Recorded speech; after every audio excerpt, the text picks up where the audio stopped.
is CGTN, China Global Television Network.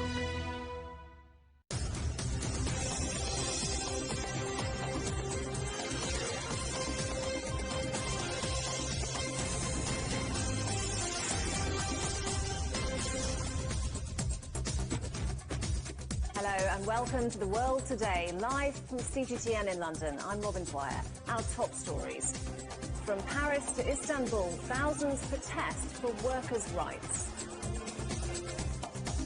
India's devastating second wave worsens as new daily coronavirus cases top 400,000 for the first time.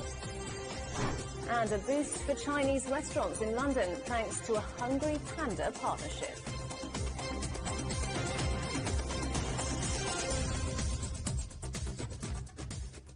In China, Workers' Day marks the start of a 5-day national holiday. Millions of Chinese are expected to travel as tourist sites gear up to welcome visitors. Sun Ye has more from Beijing. It's not yet the cheek by joy we are used to during previous Labor Day holidays before the pandemic, but the sense of cheer and excitement is definitely back. More than 265 million trips are expected to be made nationwide over the 5-day holiday, almost on par with 2019. For the most popular sites in the capital, they've been gearing up for the holiday. We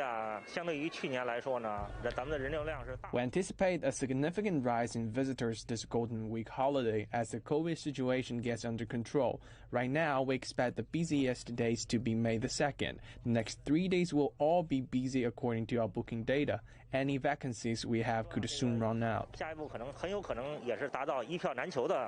This is the first time in a long time for many to venture out as they used to before the pandemic. The last major public holiday was a week-long break during the Chinese New Year in February, but many were staying put. So this holiday is a welcome respite as the COVID condition is largely under control in China. We're from Xinyang, Henan province. Our group will go to all the must-see sites in Beijing, Tiananmen Square, the Bird's Nest, the Water Cube. It will be a packed 4-day trip. We've been waiting for a holiday for so long. We just want to come out in our favorite clothes. Preventive measures are still in place. Bookings are required for entry into scenic spots like this one. Masks are still advised. Keeping social distance is advised. And venues like this are running on staggered timing. But nothing takes away the fun and joy the first day of the Labor Day holiday. Sun Ye, CGTN, Beijing. Tens of thousands of protesters have defied restrictions and lockdown orders to stage May Day demonstrations around the world. In Europe, there have been clashes with riot police and hundreds of people have been arrested. The protests were centred on workers' rights, but demonstrators also used the day to highlight other causes. Rahul Pathak reports. In France, thousands took to the streets for May Day rallies. Police and anti-government protesters clashed in Lyon. Figures from both sides of the political divide were present. Far-right leader Marine Le Pen used the opportunity to criticise the government's handling of the COVID crisis. C'est un bilan dramatique. It's a tragic toll, and it's a toll that should make the French people think, because it's obvious that if Emmanuel Macron, in the greatest misfortune of France, was to win a second term, the chaos would be absolutely widespread. In Turkey, police clashed with union leaders and demonstrators with over 200 people detained in Istanbul, with authorities being instructed to try and prevent any media coverage of the event. Spain's traditional May Labor Day parade, the first to take place since the start of the pandemic over a year ago. Madrid's infection rate is the second highest in the country, so this year's protest was officially limited to 1,000 people, although judging by these pictures, the true number was probably far higher. Well, the May Labor Day parade is traditionally one of the most important in the Spanish trade union calendar, even more so this year, with jobs under threat as never before.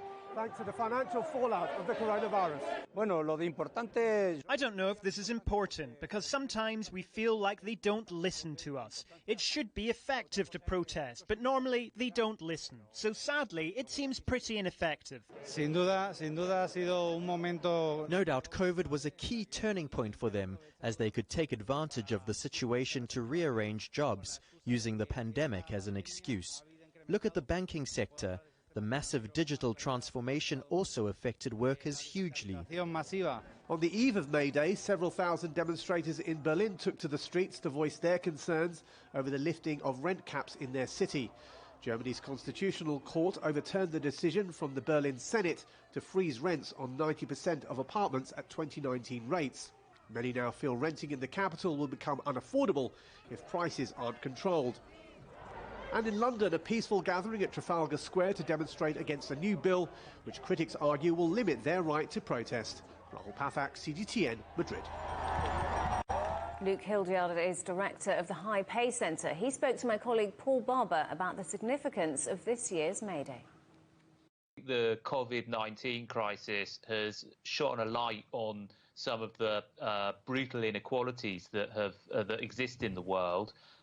Low-paid workers have had a much harder time of it economically and in terms of the risks to their health during the COVID crisis. It's really heightened the need to sort of protect the hard-fought gains that workers and their representatives in the trade union movement have won over over history and to build on them as well. And how has a third wave of COVID-19 affected workers' rights across Europe? Firstly, low-paid workers or industries that contain large numbers of low-paid workers, catering and hospitality, restaurant, bar work, shop workers, workers in the leisure industry. Those industries have had to shut down altogether. Staff have either lost their jobs or been furloughed. So many low-paid workers have taken a huge hit to their incomes. And then other low-paid roles, you think supermarket workers, cleaners, security guards, refuse collectors, delivery drivers, they've been most critical to keeping the economy functioning. And so people in those jobs have had to keep going to work, even at the risk of contracting the coronavirus, of being infected with this deadly disease. So it's a sort of twin effect, really. The sort of lowest paid workers have really borne the brunt of this. The clear lesson of the COVID crisis is that we depend on low-paid workers to keep the economy functioning. Maybe their market value, their economic value might set their pay at a low rate, but clearly their social value, the value of their work to society, is much higher than that. Similarly, I think we've seen huge increases in wealth over for the super rich, for billionaires. Billionaire wealth, according to one study, increased by about $10 trillion. We've heard this myth of the trickle-down effect, that when the rich do well, we all do well because their spending stimulates the wider economy. Well, billionaires have been getting richer than ever, and yet the economy as a whole has probably had a worse time than ever. So I think that that sort of myth of the trickle-down effect is looking increasingly preposterous, and I think the case for taxing the super rich more, for strengthening trade union rights and empowering low-paid workers to advocate for better pay and conditions is becoming, unanswerable. I think there's, it's just sort of something we have to do if we want to, stimulate the economy, build back better, as the sort of campaign cliche goes. Let's take a brief look now at some other news from around the world. The World Health Organization has given the go-ahead for emergency use of Moderna's COVID-19 vaccine. It's the 5th jab to receive the status, which allows countries to speed up their own regulatory approval. Moderna has already been approved by EU and US regulators. It's been 3 months of military rule in Myanmar, and protesters have once again taken to the streets to voice their opposition. More than 700 demonstrators have been killed and thousands detained, including leader Aung San Suu Kyi, during the army takeover, which began on February the 1st. The rallies came as several small blasts were reported in the capital Yangon. There were no immediate reports of casualties and no claims of responsibility. At least 27 people have been killed and dozens were injured in a car bomb explosion in Afghanistan's eastern Logar province. High school students who were staying at a guest house are among the casualties. They were breaking their fast for Ramadan when the blast hit. The attack came as the US began its withdrawal of troops from the country. An extreme thunderstorm in eastern China has left at least 11 dead and more than 100 injured. Strong winds battered the city of Nantong on Friday evening, felling trees, damaging buildings and forcing more than 3,000 people to evacuate their homes. At the peak of the storm, winds reached speeds of 160 kilometers an hour. A parked aeroplane was turned by the wind. While at sea, a fishing boat capsized and its 9 crew members are still missing. Satellite technology from NASA has revealed the speed at which the world's glaciers are melting. The report, published in the journal Nature, found that all of the world's major ice fields are unlikely to recover, with the focus now on slowing further decline. Find out more at europe.cgtn.com. A nation in shock and mourning. One day after a deadly stampede in Israel, an investigation is underway to establish the cause. At least 45 people died in the tragedy. Burials and the process of identifying the dead were put on hold until Saturday evening because of the Sabbath, a Jewish day of rest. Stephanie Fried reports. Now the focus is on a number of things. First, identifying victims. 32 have been identified out of 45. Also burying the victims. 22 people were buried on Friday, and that's according to Jewish religion. When someone dies, the aim religion-wise is to have a person buried as quickly as possible, and specifically before sundown on the Sabbath. Saturday, Friday night is the start of. Today, Saturday, is the Sabbath. Among the victims, just to note, children, teenagers, 2 sets of brothers from the same family. And then Sunday, there will be a national day, or Benjamin Netanyahu declared it one of the biggest catastrophes in the country's history, peacetime history. He also declared Sunday a national day of mourning. Flags will fly at half-mast, candles will be lit. There will be moments of silence observed in memory of the victims. And then the last part, here, and I'm standing outside. I'm a little bit down the road from the pilgrimage site where this all happened. The investigation gets underway. It's already underway. The northern commander of the police said he's taken responsibility. He and the chief of police will be called in for investigations. But looking at analysis, and analysts are saying that the police they're being looked at, they're being fingered unfairly because there were so many recommendations before this catastrophe took place to limit the numbers of people. Stephanie Fried there, reporting from Mount Meron in Israel. Still ahead here on The World Today. India's coronavirus crisis. Every adult is now eligible for the vaccine, but some states are warning they have none to offer.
More than 100,000 people in Italy have now died from COVID-19. The vaccination programme offers some hope for the future, but intensive care units are near capacity. The Spanish government is hoping to vaccinate over 1 million people by next month. Living in Germany are struggling with their mental health. Hungary is supplementing the EU's vaccine rollout, buying doses from Russia and China to speed up the process. 4 million people have tested positive in France. After a grim winter, the promise of a spring bloom that could mean freedom for millions.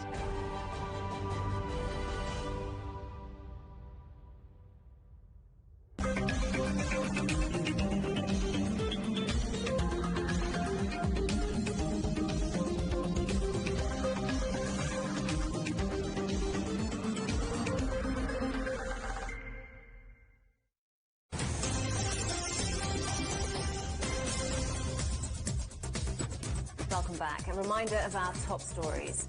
Protests and clashes as thousands take to the streets for workers' rights. And Israel launches an investigation into a stampede which claimed at least 45 lives.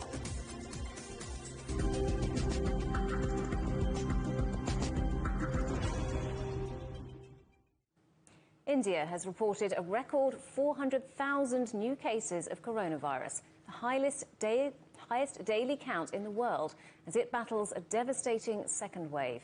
The country's massive vaccination drive has now been opened to all adults, but many states have warned of severe shortages. Ravinder Bara reports from Delhi.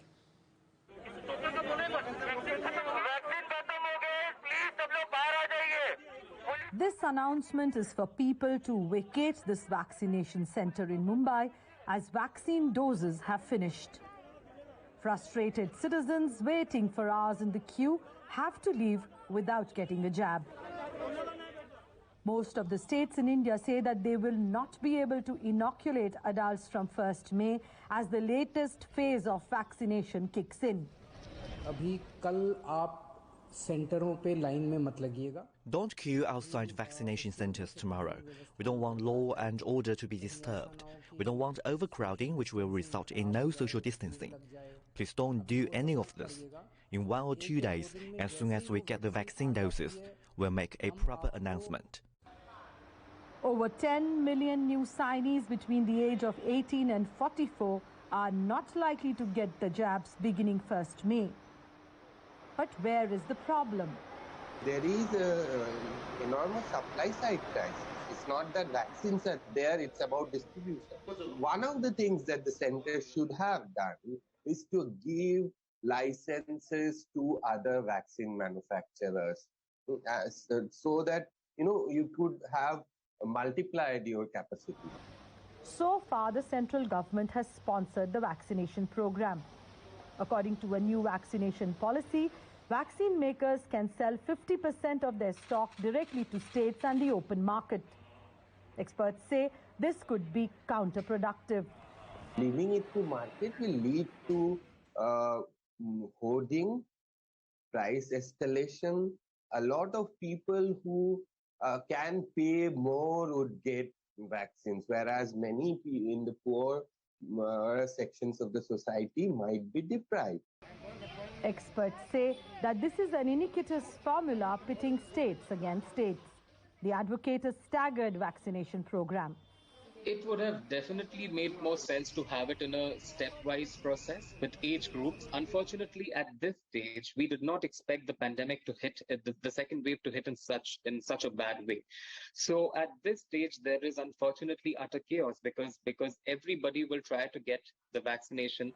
In the new scheme of things, the vaccine will cost about $8 per dose. Knowing that the pandemic has killed over 200,000 Indians, is the government justified in asking the people to pay to save their lives? Ravinder Baba, CGTN, Delhi. Pakistan will introduce tougher restrictions next week for the upcoming Eid holiday after a record number of COVID-19 deaths. Officials are worried the country's strained healthcare system could reach breaking point if more contagious variants begin to spread, as in neighbouring India. On Friday, authorities in Sindh province detected 2 variants originally identified in Brazil and South Africa, the first time either have been discovered in Pakistan. More restrictions are being eased across Europe as coronavirus infections drop. In the UK, trials on mass gatherings are taking place, with COVID deaths and cases continuing to fall. Britain recorded 7 deaths and around 1,900 new infections in the past 24 hours. Andrew Wilson reports. It's day 2 of a 48-hour experiment in post-lockdown behaviours. 3,000 partygoers packing out an airy venue in the city of Liverpool. The airflow and content is measured, testing for all before and after. For the participants, just a long-awaited party. We're just excited. All of us are excited. We're all on the verge of tears, ready to go in. Honestly, yeah, we're not even drunk yet, so we're ready for it. I have literally spent about 3 weeks preparing for this outfit. Oh, so long. Genuinely, yeah. Deciding what to drink, deciding what to wear. It's been, honestly, big up Liverpool for having the first non-socially distanced event in the country. We love this city. We love this city. Yeah. England reported a drop in infections of 40% last week. Analysis shows that more than 22 million people now live in areas with no coronavirus deaths in April. Off the back of a kick-started vaccine programme and a slight improvement in numbers, the French President Emmanuel Macron is now promising an easing of restrictions as well. For the past few weeks, says the government spokesman, the epidemic is losing ground in our country. It's happening slowly, it needs to go faster, we need to continue our efforts, but we can see that it is decreasing. The French government has announced a 4-phase roadmap out of lockdown, including outdoor service returning to cafes and bars and an easing of the nightly curfew from the middle of May.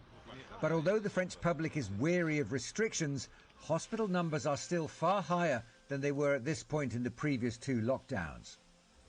In Hungary, 4 million first doses of coronavirus vaccine, reaching about 40% of its population, has meant a similar easing of restrictions. Budapest Zoo has opened up again, but only to those with government-issued immunity cards. With its small population, Hungary has the 2nd highest vaccination rate in the European Union and is the only EU nation to use vaccines from China and Russia, in addition to Western jabs. Andrew Wilson, CGTN.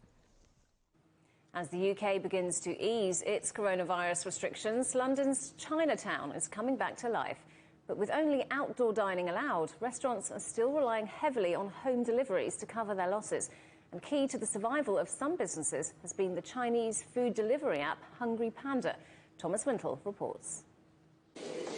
The pandemic has been hard on Chinatown restaurants like Fengwei Shitang. With no walk-in customers, they depend on deliveries.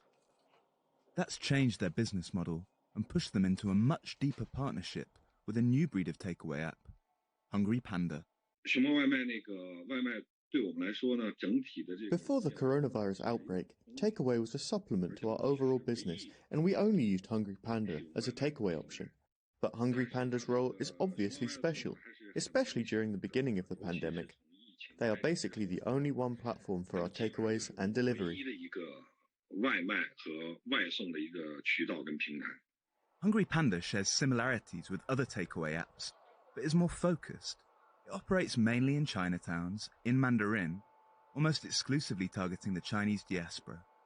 The startup was founded by 26-year-old Eric Liu while he was studying computer science at Nottingham University. In the beginning, we are trying to launch our business in the university because the students, they didn't know how to cook the food, so they have very, very high demand. So it's easy to expand it in the university. 5 years later, the app boasts more than 300,000 users in the UK alone. And by tapping into a potential market of over 50 million Chinese living abroad, the company has grown over 30-fold. Now operating in 60 cities around the world, lockdown restrictions have seen business boom, with sales doubling and even tripling in many places. Last November, the startup raised $70 million to continue its global expansion. I consider to use it because I'm lazy and I want to try the Chinese food because I'm missing the taste of my family.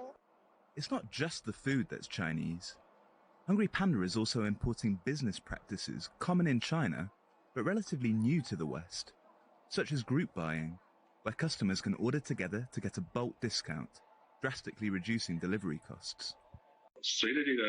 I feel positive about the future of takeaway. The number of students will also increase this year.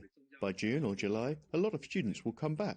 So I think the amount of takeaway demand will increase by at least 20% compared to before the outbreak. Thousands of Chinese restaurant owners around the world, and especially Hungry Panda, are likely hoping he's right. Thomas Wintle, CGTN, London. China has introduced a new law making it illegal for people to walk their dogs in public without using a leash. The measures are designed to stop canine attacks and to limit the potential spread of diseases from dogs to humans. CGTN's Wang Siwei reports. Reports of dog attacks have raised concerns in China, but a majority of them happen when dogs were unleashed. Chinese lawmakers adopted the revised law on animal epidemic prevention early in January. It includes regulations which aim to prevent dogs from hurting people and also reduce the possible transmission of infectious diseases. Many people have voiced support for the new provisions. If dogs are not leashed, it's easy for them to run at us. I'm afraid of dogs, so I think it's dangerous. This is the first national law to regulate how people walk their pets, although many Chinese cities already have dog ownership regulations, with some places even requiring leashes to be of a certain length. According to the revised law, dogs should also wear a tag, be inoculated against rabies, and be registered with local authorities. The Judicial Department and the Law Enforcement Department should first raise public awareness about this law. If someone still refuses to abide by the law, he should then be fined or punished. Pet ownership is on the rise in China. According to a white paper on China's pet business, the number of dog owners passed 36 million in the country's urban areas in 2019. With the new revised law coming into effect, China is trying to promote efficient management of dog racing activities and impose more severe punishment for those who violate the law. Wang Qiwei, CGTN. Our top story again. Tens of thousands of protesters have defied restrictions and lockdown orders to stage May Day demonstrations around the world. In Europe, there have been clashes with riot police and hundreds of people have been arrested. In a moment, my colleague Stephen Cole will be here with the agenda. In this week's show, what next for Europe's tourism industry as it faces a second summer in the shadow of the pandemic? That's the agenda with Stephen Cole right after the World Today at 16:30 GMT here on CGTN. More than 300 items belonging to former French Emperor Napoleon Bonaparte will be auctioned off next week to mark the 200th anniversary of his death. Objects going under the hammer include ornate jewellery, letters, a lock of Napoleon's hair and a pair of silk stockings. A blood-stained cloth is expected to fetch up to $18,000. Well, that's it for the World Today. Thanks very much for watching. We're available on smart TV apps such as Roku, Apple TV, Amazon Fire and Android TV. You can also find us on YouTube and Dailymotion, as well as CGTN.com and the CGTN app. From all the team here in London, goodbye.